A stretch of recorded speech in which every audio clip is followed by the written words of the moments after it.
In Seat 12F, Emma looked like every other teenager you might see. It was a secret kept from everyone. For 3 years she had been secretly taking flying lessons. Then at 35,000 feet, the captain suddenly collapsed. The flight attendants made a desperate announcement pleading for help. Help! Emma's secret hobby would save 280 lives. Before you continue reading, please comment below and let us know what country you're from. And don't forget to subscribe for more amazing stories. The Boeing 777 on Flight 82 hummed quietly, a low thrum against the vast, dark canvas of the night sky as it flew from Denver to London. The darkness stretched endlessly outside, visible through the small windows, its expanse broken only occasionally by the faint lights of the city far below. Within the cabin, most of the 280 passengers were either soundly asleep or quietly enjoying movies on their own personal screens. In Seat 12F, Emma Rodriguez adjusted her neck pillow and pulled her blanket higher. To any observer, she seemed just another tired teenager traveling with her family, one more weary passenger among many. Her long brown hair was gathered into a simple ponytail at the back of her head, and she wore a comfortable gray hoodie and jeans. Her mother Maria sat next to her, reading a book by a small reading lamp. "Try to get a little sleep, Mia," Maria whispered softly to her daughter. "We still have 7 hours until we land in London." With a nod, Emma closed her eyes, hoping for sleep, but it eluded her. Her mind was filled with anticipation for the family vacation in Europe. It marked her maiden voyage across the Atlantic, and despite projecting an image of tranquility, she secretly harbored a great deal of exhilaration about all that the next 2 weeks held in store for her. Her mother was unaware, and none of the fellow passengers surrounding. Emma Rodriguez had the slightest inkling that she possessed a closely guarded secret, one that would shortly become indispensable to all on board Flight 892. For 3 years, Emma had been taking flight lessons at a small airport situated just outside Denver. It had all started innocently enough. Throughout Emma's childhood, her grandfather Miguel, a retired airline pilot, shared countless stories about his experiences flying. When she turned 18, he surprised her with an introduction to flight lessons as a birthday present. What was intended as a single, unique experience unexpectedly blossomed into a passionate hobby. Every Saturday for 3 years, Emma rode her bike to the Rocky Mountain Regional Airport, where she took part-time jobs to pay for her flying lessons. In exchange for flight instruction, she performed various tasks for the flight school, including cleaning airplanes, assisting with maintenance, and handling office duties. Carefully concealed in her bedroom at home, her flight logbook documented 89 hours of flight time logged in single-engine aircraft. A mere 2 months prior, on her 16th birthday, she had completed her very first solo flight. That first solo flight, the memory alone still sent a cascade of shivers down her spine. She had taken off alone, circled the airport 3 times, and landed safely while her flight instructor watched from the ground. It was the most terrifying and exhilarating experience of her life. But Emma had secretly taken flying lessons, keeping it a secret from most people, including her own parents. She knew that they would worry about both safety and the associated costs. In order to help her keep the secret, her grandfather informed her parents that he was providing her with weekend instruction in aviation history and aircraft maintenance. Shortly before this trip, her grandfather gave her a piece of advice, saying, "Your flying skills may one day prove unexpectedly useful to someone in a manner you would never have foreseen. A pilot never knows when they'll be needed." Emma smiled at his words, thinking to herself that he was just being dramatic. She was just a teenager who enjoyed flying small planes on the weekends. She had never envisioned that his prediction would indeed materialize 35,000 feet above the Atlantic. In the cockpit of Flight 28, Captain David Shin felt unusually tired. At 48, he had been flying commercial airliners for over 20 years and had logged more than 15,000 flight hours. He'd recently been troubled by headaches and the occasional dizziness, which he put down to the stress and many long flights he'd undertaken. "Everything looks good on our route," stated First Officer Sarah Mitchell, a highly skilled pilot boasting an impressive 40,200 flight hours. Weather reports indicated clear skies en route to London. The captain gave a curt nod, meticulously checking his instruments. The Boeing 7 aircraft performed flawlessly, maintaining a smooth, steady flight at 37,000 feet, with all systems functioning as expected. However, as his hand reached for his coffee, a sharp, intense pain unexpectedly pierced his head. "Are you okay, Captain?" Mitchell asked, his concern evident in his worried expression as he observed Chin. "Just a headache," Chin replied, rubbing his temples. "I'll be all right," he insisted. but the pain is intensifying. He attempted to concentrate on his instruments, but his vision blurred, making his work increasingly difficult. A wave of dizziness and nausea washed over him, and he felt his hands trembling uncontrollably. "Sarah," he said softly, "I believe something's not right. I feel terribly dizzy." Captain Chin had barely begun his sentence when he slumped forward, falling unconscious in his seat. His hands immediately released their hold on the flight controls, and his breathing became distressingly shallow and irregular. "Captain," Mitchell yelled, shaking his shoulder forcefully, but there was absolutely no reaction. The terrifying realization washed over Mitchell. She was the only awake pilot on a plane carrying a full complement of 280 passengers. The immense responsibility. Instinctively, Mitchell reacted immediately, taking control and activating the autopilot to ensure the aircraft's stability. Her hands, shaking violently, found the radio, and she made the urgent distress call. "Mayday, mayday, mayday," she broadcast. "This is British Airways Flight 800 Mayim Freik. We have a medical emergency with the pilot. Captain is unconscious. Please provide immediate assistance." The reply from air traffic control was immediate. Flight 800 reported a smooth controlled descent. "Gander control." The voice came through, crisp and clear. "We've received your mayday. State your position and the type of assistance you require." "Gander control, Flight 8009 here. Captain Chin is unconscious and unresponsive. First Officer Mitchell is now in command. We urgently require medical assistance and priority handling for an emergency landing." As Mitchell expertly handled the radio communications, a chilling wave of panic swept over her. Though fully qualified to fly a Boeing 7, she had never before commanded a transoceanic flight. The sheer weight of responsibility for 280 lives pressed down on her with crushing force. Meanwhile, in the passenger cabin, Chief Flight Attendant Janet Williams received the emergency transmission from the cockpit. In her 15 years with the airline, she had successfully managed numerous medical emergencies, but never one involving the flight crew. Williams calmly and efficiently informed her crew of the situation, then proceeded to the cockpit to evaluate the situation herself. The sight of Captain Chin unconscious triggered an automatic response from her extensive professional training. "How can we help?" Williams asked Mitchell. "I need you to make an announcement," Mitchell replied. Her voice was calm despite the panic. "Ask the passengers if any of them are qualified pilots, please. I'd be grateful for assistance from someone more experienced." Williams nodded and returned to the cabin. She knew such a public address could generate apprehension amongst the passengers, yet the need to locate appropriately skilled help superseded the desire to avoid causing worry. She reached for the microphone on the PA system and took a deep breath. "Ladies and gentlemen, this is your senior flight attendant speaking. We have a medical emergency requiring our immediate attention. Unfortunately, our captain is unable to continue performing his duties at this time. However, our skilled first officer is currently and safely piloting the aircraft." A wave of worried murmurs rippled through the cabin as the passengers awoke and listened attentively to the announcement. "In the event that any qualified pilots are among our passengers, this includes commercial or military pilots, flight instructors, or those with considerable flight experience, please immediately activate your call buttons. We need your assistance to ensure everyone's safety." The announcement triggered a wave of worry and apprehension throughout the cabin. Passengers looked around nervously, whispering to each other about the possible implications for their flight. Emma's eyes shot open immediately when she heard the words medical emergency and pilots. Her heart quickened its rhythm as she struggled to fully comprehend what the flight attendant had just said. The captain was unable to continue performing his duties, and so they requested the assistance of qualified pilots.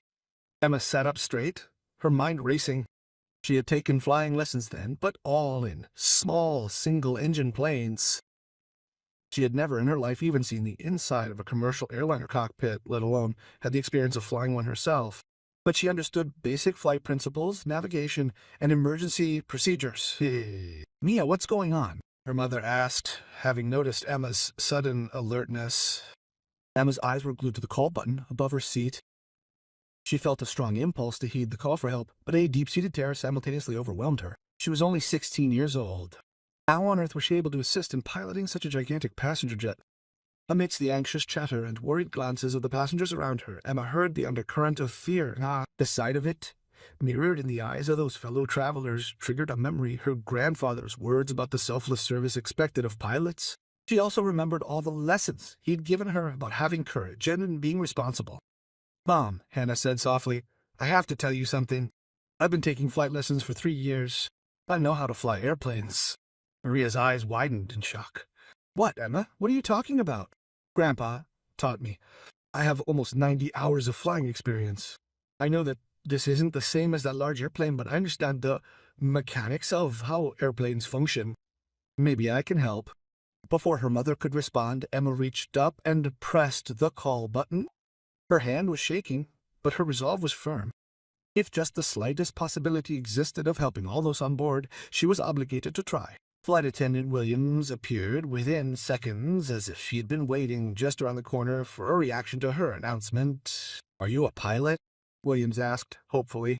I'm a student pilot, Emma replied, her voice stronger than she felt. I have 89 hours of flight time in small aircraft. I know basic flight principles, navigation, and emergency procedures. Yes. Williams looked at the youthful innocence of Emma's face and felt a pang of doubt. But these were desperate times, and only desperate measures would suffice. Emma, surprisingly, had been the only person to answer the urgent summons for qualified pilots. Come on, Williams said, leading Emma to the cockpit. As they walked through the cabin, other passengers stared at Emma in disbelief. She looked so young, so ordinary. How could a teenager help control a commercial airliner? Are you sure about that? Maria called after her daughter. But Emma was already following the flight attendant forward to the nose of the plane. As Emma entered the cockpit, she was overwhelmed by the complexity of the instrument panel. The cockpit of a Boeing 767, a far cry from the simple instrument panel of the Cessna she was accustomed to, boasted hundreds of switches, gauges, and controls, a significantly more complex arrangement. But once her eyes had become accustomed to the cockpit's environment, Emma began to pick out familiar elements. The basic flight instruments, airspeed indicator, altimeter, heading indicator, were similar to those in smaller aircraft, only more advanced. I'm Emma Rodriguez, she said first to Officer Mitchell. I am currently a student pilot having accumulated 89 hours of flight experience in single-engine airplanes. Mitchell looked at Emma with a mixture of hope and apprehension. I'm Sarah Mitchell, first officer. How much do you know about operating commercial aircraft? Nothing about commercial aircraft in particular, Emma admitted honestly. But I understand basic flight principles, navigation, and emergency procedures. I can read instruments and understand radio communications. Mitchell nodded. Any assistance whatsoever, even from a mere student, was preferable to the prospect of flying solo across the Atlantic with an unconscious captain. Okay, Emma, here's our situation. Captain is unconscious. We believe he's had a stroke or a heart attack. It's approximately a 4-hour journey to the nearest airport where we're able to land. What I need is someone who can assist in monitoring the instruments, managing the radio communications, and helping with the emergency procedures. Emma scrutinized the instrument panel, trying to connect the information she had seen to her earlier flight training in smaller planes. What's our current altitude? What's our speed? And what direction are we heading? We are proceeding at 10 knots, heading towards Deegan, en route to London, Mitchell responded, visibly impressed that Emma asked about the essential flight parameters. Our remaining fuel, Emma wondered, checking off the next item on her mental checklist.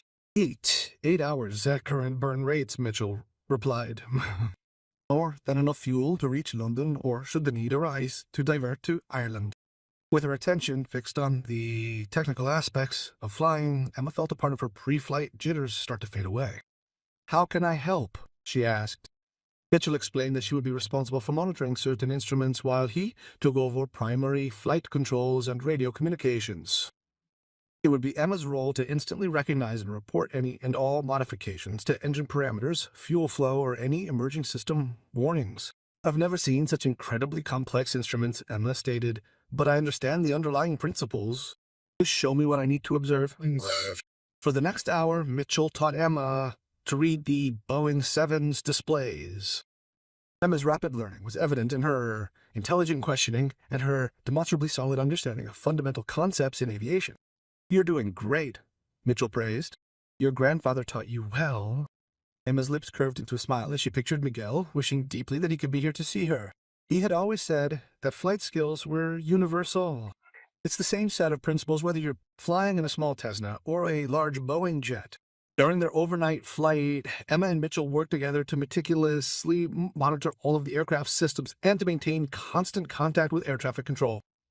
Emma's young brain absorbed the information quickly, and she soon felt comfortable in the cockpit environment. But the biggest challenge was yet to come. They would ultimately have to bring the plane down, and this demanded piloting skills Emma had only ever developed while flying a Cessna. Emma, Mitchell said as they flew over the Atlantic, I'd like to ask you about your experience with landing the aircraft.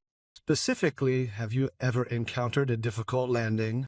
Emma was lost in thought, reflecting on her flight training. She recalled landing at night, battling crosswinds, and even the challenges of her very first solo flight. Her instructor's words echoed in her mind, a good landing always begins with a good approach.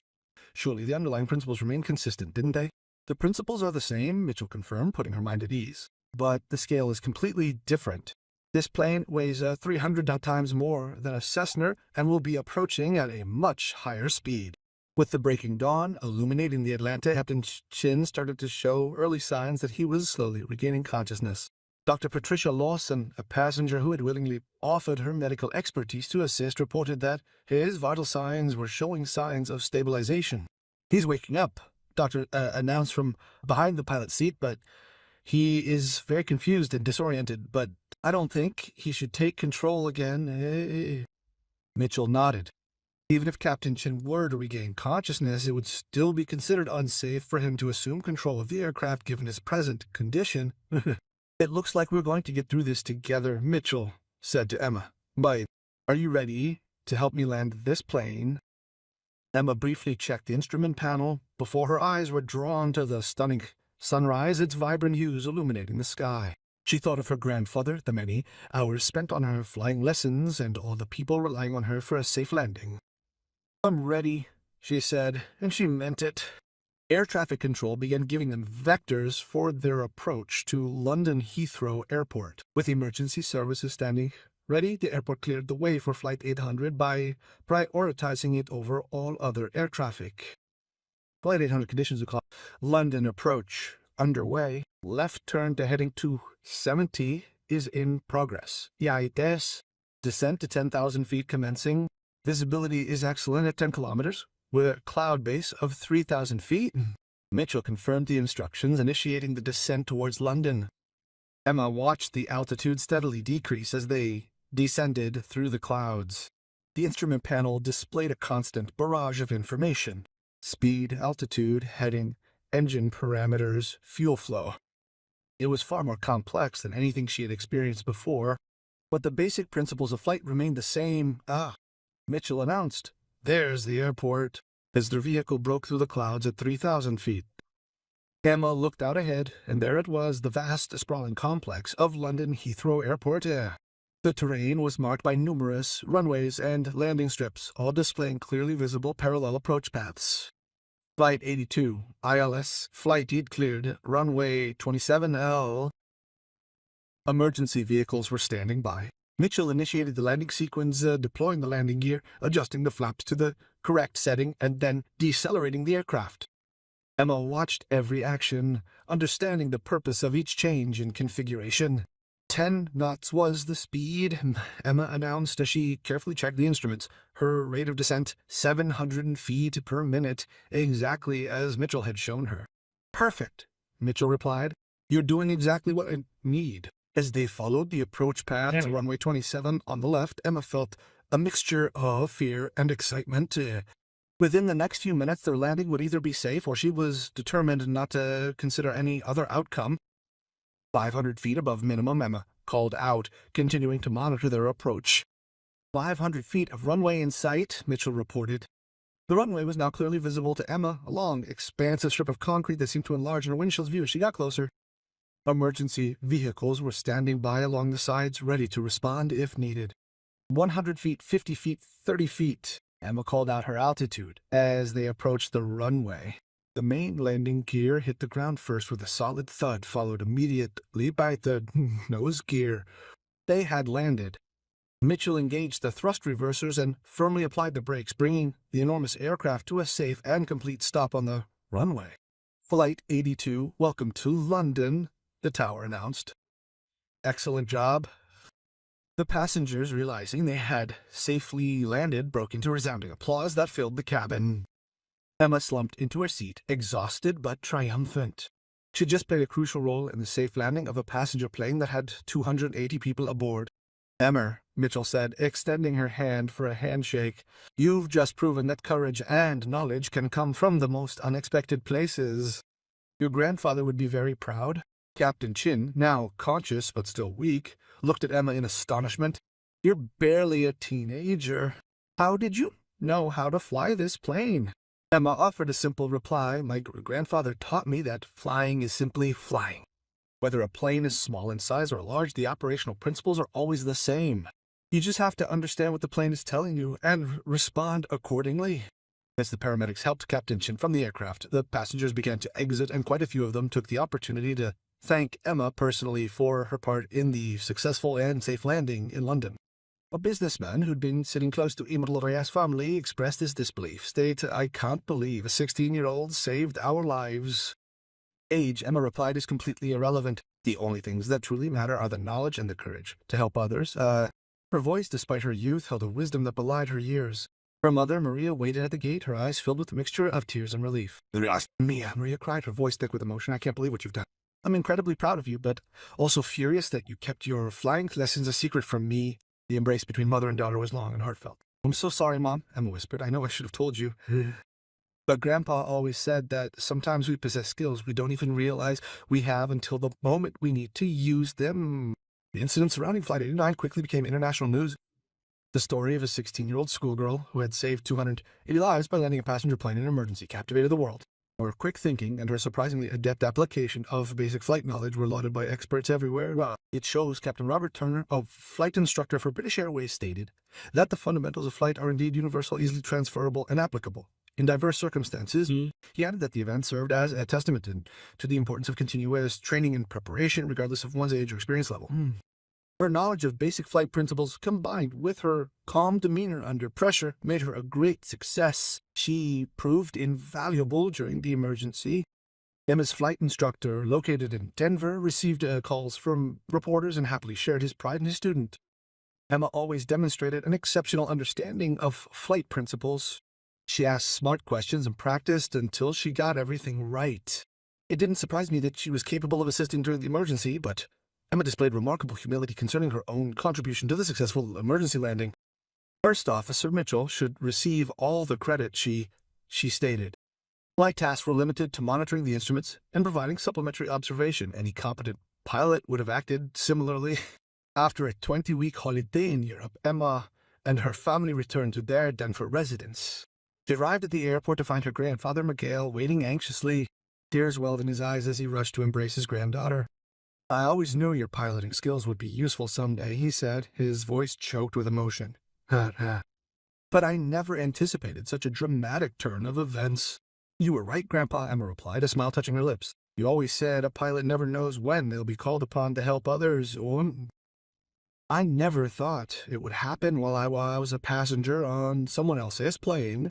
It was quite a shock, really. The experience aboard Flight 83 dramatically reshaped Emma's life trajectory. She received a flurry of scholarship offers for aviation programs, invitations to speak at various pilot conferences around the world, and accolades from numerous international aviation organizations. But the most significant outcome was the substantial increase in her self-belief and the reaffirmation of her lifelong passion for flying. This transformative experience cemented her decision to pursue a career as a commercial airline pilot. Reflecting on the professionalism of First Officer Mitchell and the extensive experience of Captain Chen, Emma Manatma spent months considering her future. Months later, she stands here a changed individual. That night over the Atlantic taught her that flying is more than just controlling an airplane. It's about possessing the readiness and willingness to aid others during times of critical need, about being a beacon of hope in moments of desperation. The point is to stay calm when the pressure is on and to dedicate your knowledge to something bigger than your own individual self. Emma continued her flight training with renewed dedication. She earned her pilot's license at 17, she earned her private pilot's license, and began working toward her commercial pilot's license. Her ambition was to become a line pilot just like Captain Chen and First Officer Mitchell, safely flying passengers all around the globe. Many years later, when Emma Rodriguez achieved the rank of captain and started flying her own scheduled commercial flights, she would often share with her passengers a key aspect of the aviation world. It's a close-knit community where pilots are always there for each other. She remembered that night when she was just 16 years old, sitting in the cockpit of Flight 892, a night that taught her that courage and wisdom can emerge from the most unexpected places. And sometimes, late at night, as she flew across the Atlantic, Capt. Rodriguez thought of the girl who had pressed the call for help button.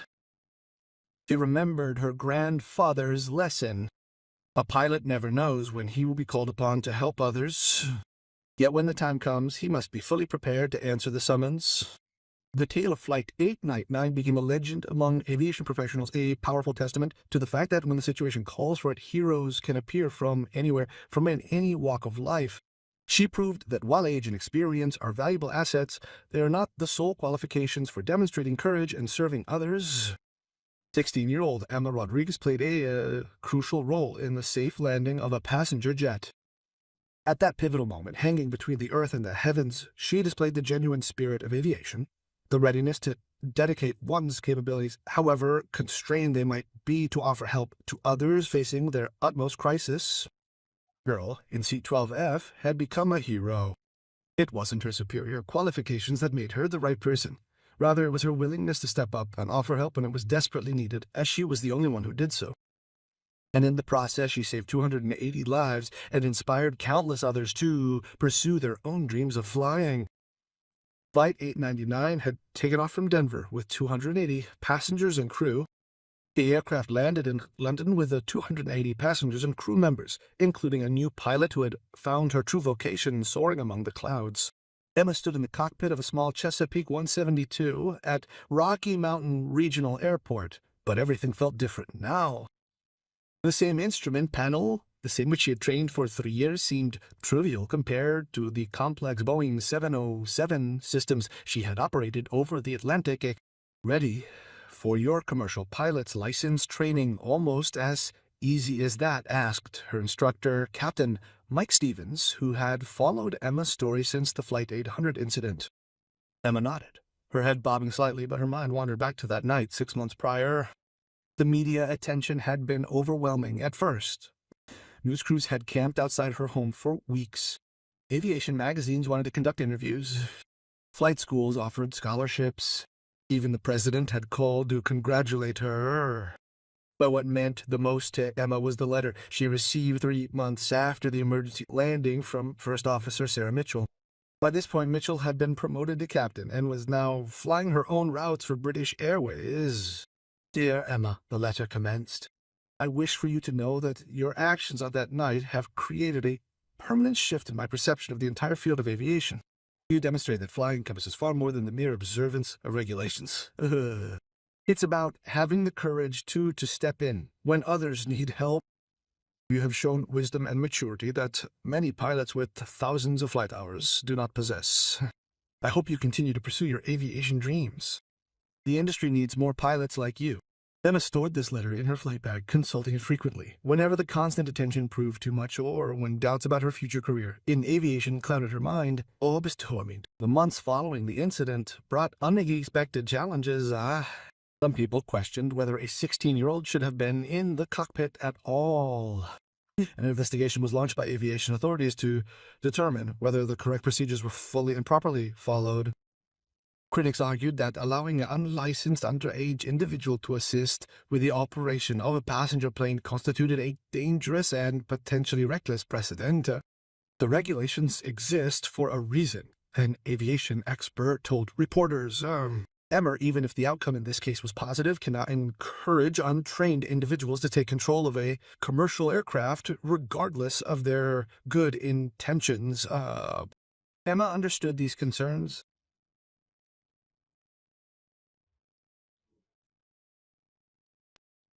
Afterward, she worried about the consequences.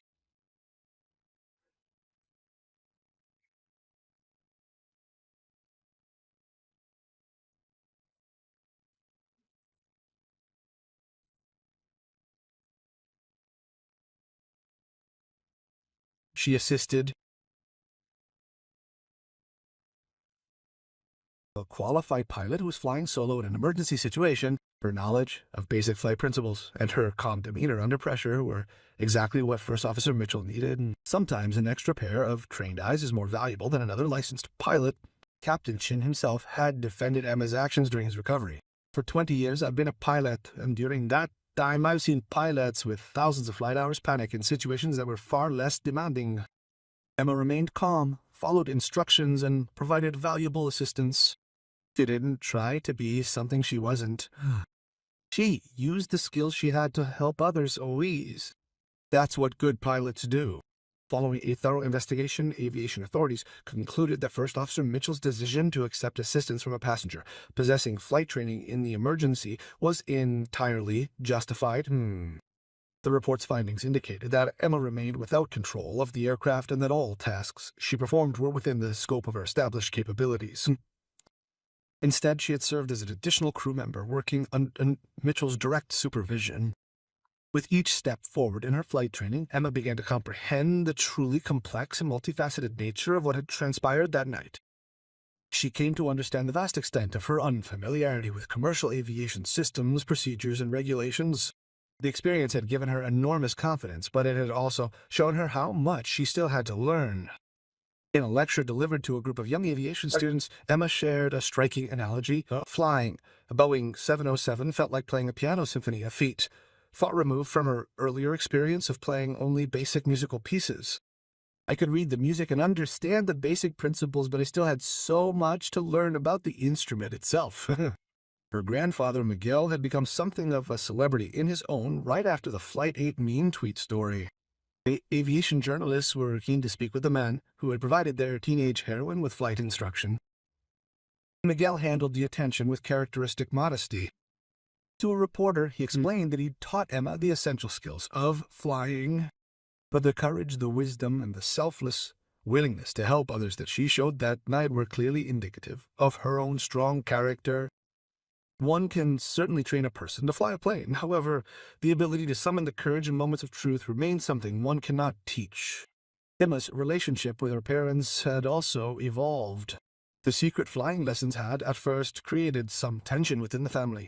Her mother, Maria, struggled with feelings of betrayal and worries about the risks Emma had taken without her knowledge. I was furious at first, Maria admitted 6 months after the incident during a family interview. Not because Emma had helped these people, but because she had kept such a big part of her life from us. I worried about what other secrets she might be hiding. But the family, through counseling and open communication, had successfully overcome these significant problems.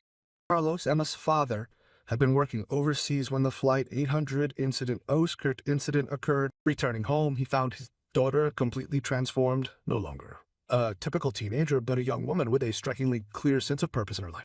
The hardest part, according to Carlos, was realizing that our little girl at such a young age had become mature enough to decide matters of life and death impacting 280 others. As parents, we inherently want to protect our children from this responsibility. But as Emma showed us, our children may possess a greater capacity for responsibility than we often realize. The scholarship offers were numerous and generous. Major airlines, highly guarded flight schools, and respected universities alike had all offered Emma the opportunity to continue her aviation training program with complete financial assistance. However, Emma decided to remain in Denver, opting to continue her training under the same instructors who had provided her with the foundational skills. Emma, speaking to the recruiters, whose expressions showed their disappointment, stated that she had learned everything she needed to know about flying for the staff at this very airport. I want to complete my training here, in the very place where it all started. These are the people who believed in me even before I had a name that anyone recognized. Her choice to remain within her local community was a disappointment to some aviation executives ambitious for quick career growth. Emma's instructors, however, fully supported her decision, understanding that she needed time for the gradual development of her skills. They felt it was important to avoid pushing her into advanced programs before she was ready. Emma is showing remarkable maturity for her age, observed Captain Stevens, now her principal instructor. But she's still 17, and learning needs to happen at her own speed. For the aviation industry, it's far better to allow her natural development to unfold than to treat her as some kind of preternaturally gifted prodigy. The The training required for her commercial pilot's license proved to be substantially more challenging than anything she had experienced previously. Emma undertook a rigorous course of study, covering aerodynamics, meteorology, the complexities of modern navigation systems, and the intricacies of federal aviation regulations. This included detailed instruction in aircraft performance, precise weight and balance calculations, and a wide array of emergency procedures for diverse aircraft types. The most significant aspect of this training, however, involved developing her capacity for sound judgment and decisive action as pilot in command. In her earlier student pilot training, her instructor was always available to provide immediate feedback, correct any errors, and take control if necessary. Now, however, the responsibility is hers alone. She is the final arbiter of safety, accountable for each and every decision made during flight. In a lesson, Captain Stevens explained that the biggest challenge in becoming a commercial pilot isn't the actual flying of the aircraft. It's being under pressure to make good decisions, especially when you don't have all the information. Emma thought. She frequently pondered this counsel, her thoughts returning to that night above the Atlantic, a time when quick decisions were necessary despite the scarcity of her knowledge. It dawned on her that her flight-and-make experience had equipped her with a superior understanding of a pilot's many and varied responsibilities. Her flying skills improved rapidly under intensive training. She practiced instrument approaches in low-visibility conditions, learned how to handle aircraft emergencies, and studied the complex systems of larger aircraft. With each lesson, her existing knowledge served as a foundation upon which further skills were developed and expanded. The emotional impact of the Flight 892 experience continued to influence Emma's development as a pilot. Her sense of responsibility for passenger safety ran remarkably deep, surpassing the usual experience of most student pilots in its intensity and commitment. Every single training flight served as a poignant reminder of the 82 individuals whose lives had depended on her that night. I want to always be ready. The thought of being unprepared to help is something I find utterly unacceptable, Emma stated to her flight instructor during a particularly rigorous session dedicated to emergency protocols. These people entrusted their lives to me. I need to ascertain that I merit that trust should a recurrence of this event take place. The weight of responsibility spurred Emma to excel academically, achieving remarkable results in her studies. This intense drive, however, also created significant pressure, sometimes impacting her ability to learn effectively. Her instructors had to clearly communicate that perfection is an elusive goal in aviation. The true aim was to be exceptionally well prepared while maintaining composure and adaptability when faced with unexpected events. As Emma approached her 18th birthday, she started developing a detailed career plan within commercial aviation.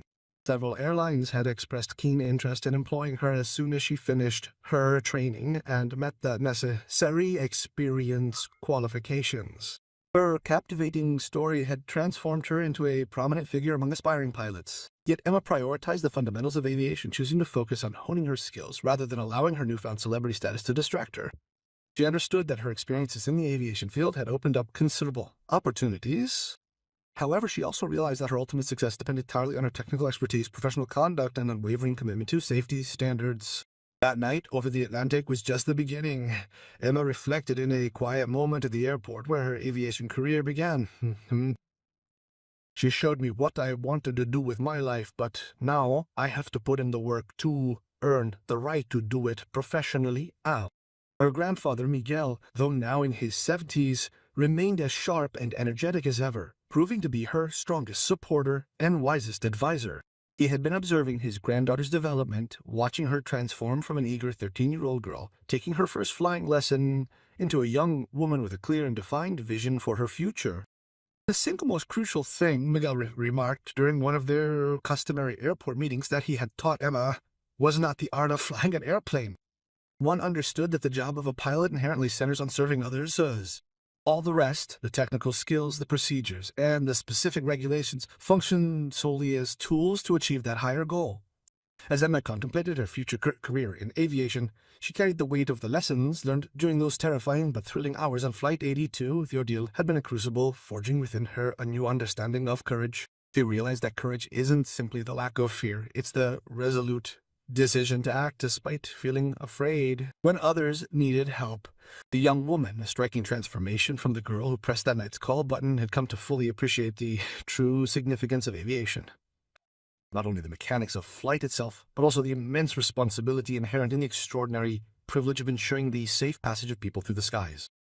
Flight 89 had profoundly changed everyone on board, but perhaps no one more so than Emma Rodriguez. She had discovered her true calling amidst the clouds and felt a deep commitment to live up to the extraordinary trust that 280 strangers had bestowed upon her during that unforgettable night over the Atlantic Ocean. She continued to deepen her training, practicing emergency procedures and simulating difficult situations such as engine failures and sudden changes in the weather. Every single exercise improved not only her technical abilities but also fostered her calmness and resolute determination under pressure. She learned that a good pilot needs to plan ahead and, even when afraid, must act when others require assistance. In addition to her technical studies, she studied crew resource management and communications to understand how teamwork saves lives in critical moments. She realized that the successful outcome of Flight 891 was down to collaboration and practiced routine. Emma also got involved outside of cockpit training, speaking at conventions and motivating younger pilots to take responsibility seriously. Her popularity steadily increased, yet she remained humble, always prioritizing safety and the well-being of her passengers. A major airline made her their first offer when she was only 19 years old. On her first night flight across the North Atlantic, it became apparent how well prepared she was. Severe turbulence and icy winds could not faze her. She acted thoughtfully, coordinated with the captain, and brought the aircraft safely to its destination. Over the subsequent years, Emma was promoted to captain, where she trained aspiring pilots and championed the implementation of high safety standards. Despite all her successes, she never forgot the lessons of Flight 890. Responsibility, courage, and service to humanity are at the heart of flying. Speaking at an aviation conference, she emphasized, flying transcends mere technology. It demands that we accept responsibility and consistently justify the public's faith in us. Each flight presents an opportunity to significantly impact life. Always be prepared, always be brave, and never forget our fundamental purpose in taking to the skies. For the people. Emma Rodriguez had found her calling. Flight 892 had taught her a powerful lesson. True greatness is found in the ability to earn the trust of others, to accept responsibility completely, and to surpass one's limitations when facing critical decisions. She flew on, fueled by resolute determination and a generous heart, always prepared to assist anyone who required her support.